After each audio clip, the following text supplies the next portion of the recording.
If your baby thinks your chest is the only legal sleeping surface, you are not alone. If you are also eating lunch with one hand, answering emails with your toes, and wondering if you will ever pee in peace again, I see you. Hi, I'm Treasure, and I help exhausted modern parents make baby sleep feel clear, doable, and way less emotionally violent. And here's the truth that usually brings instant relief.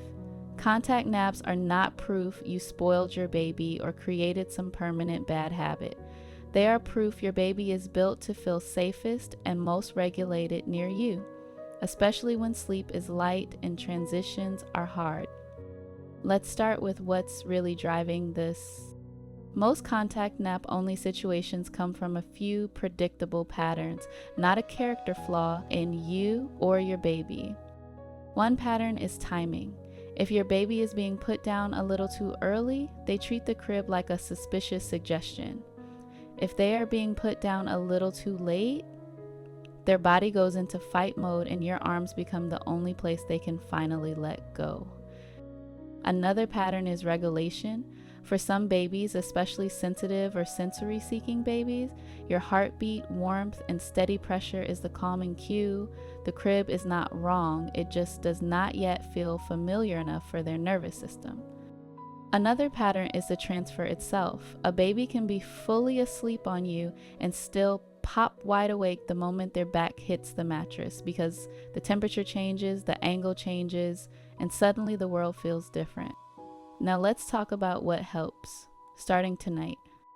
The goal is not to rip contact naps away. The goal is to build a bridge from only on me to mostly in the crib while protecting your baby's total daytime sleep so nights do not get worse. Start by picking one nap to practice. Not every nap, not all day, one a nap that feels most realistic. If you have a partner, decide who owns that practice nap. If you are doing this solo, pick the nap where you personally have the most patience, because that matters. By the way, if you want the whole plan laid out in a simple way, download my free guide, The Modern Parent Sleep Roadmap, the guide I wish I had at 2 a.m., and the link is in the video description and on the screen. Here's what you do with that one practice nap. You keep the same pre-nap rhythm every time, even if it is short. Same room, same sound, same sleep sack, same quick wind down, same cue phrase in your calm voice. Because consistency is what teaches the body, oh, we do this here now. And then you aim for a calm, slightly sleepy baby, not a fully knocked out baby. Because a baby who falls asleep on you and wakes up in the crib is not being dramatic. They are noticing the switch and asking, where did my safety cue go? Let me show you the smallest changes that make the biggest difference. Instead of going from full contact to full crib, do a gentle ladder. You can start with your baby falling asleep in your arms, then during the transfer, but you add one thing. The moment you set them down, keep your hands on them. Warm hand on the chest or back, steady pressure, slow breaths, and give them a full minute to settle into the new feeling. If your baby startles, you do not need to scoop them up instantly. Pause, keep your hand there, and try to calm them while they stay in the crib. This is where the learning happens, and it can be tiny at first. If they ramp up fast or get furious, that is not a failure.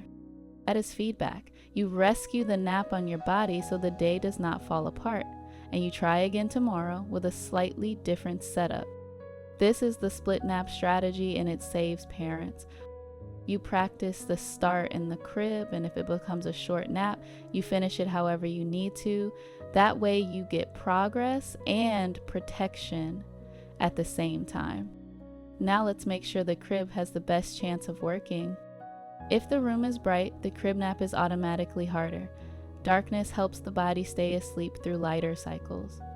Steady sound can help too because it masks tiny noises that pull babies out of sleep. And the sleep space needs to be safe and simple. A firm mattress with a fitted sheet and nothing else in the crib. Also, keep expectations realistic. Some babies do contact naps for a season and then shift quickly. Some babies need more repetition because they are more sensitive, more alert, or going through a developmental leap. Here's the part most parents miss, and it is why they feel stuck. You are not just changing location, you are changing a whole sleep association.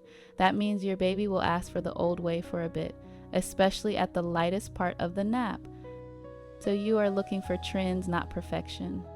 If you get one crib nap, start this week, that is progress. If you get 5 minutes longer in the crib than yesterday, that is progress. If your baby accepts your hand on their chest in the crib without panicking, that is progress. There is also one practical thing that matters a lot. Your baby's first nap of the day is usually the easiest to move to the crib because sleep pressure is naturally higher. If you have been practicing with the hardest nap of the day, you have not been failing. You have just been playing on hard mode. And if contact naps are happening because you are absolutely fried, I want you to hear this clearly. You are allowed to protect your mental health. You are not ruining sleep by surviving. At the same time, I have to say this lovingly. If you are ever so tired that you might doze off during a contact nap, that is a safety moment. That is your sign to set your baby down in a safe sleep space and reset, even if the nap gets messy for a day. And here's when I'd stop guessing and get extra support. If you have been practicing consistently and every crib attempt turns into screaming within minutes, if naps are so short that nights are now getting worse, or if you are so tapped out that you dread every single nap, you deserve a plan tailored to your baby, not more random experimenting. I have a master's in social work, I'm a certified pediatric sleep consultant, and I'm the CEO of Rested and Renewed Pediatric Sleep Consulting. And as a toddler mom too, I know how relentless this can feel.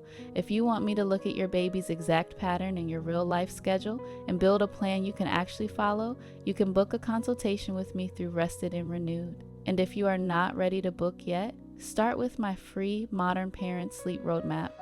Now, one more thing that helps you feel calmer immediately. You do not need to choose between contact naps forever and a cold turkey switch that wrecks your day. The bridge is real and it is built with one practice nap, consistent cues, and a rescue plan that keeps your baby rested while you build new skills. If this made you feel even a little less trapped, the next video is where the bigger picture starts to click, because there is one hidden reason parents do everything right and naps still fall apart. Tap the screen to watch my next video. Before you go, download Treasure's free guide, hit subscribe, and watch the next one. You'll be so glad you did.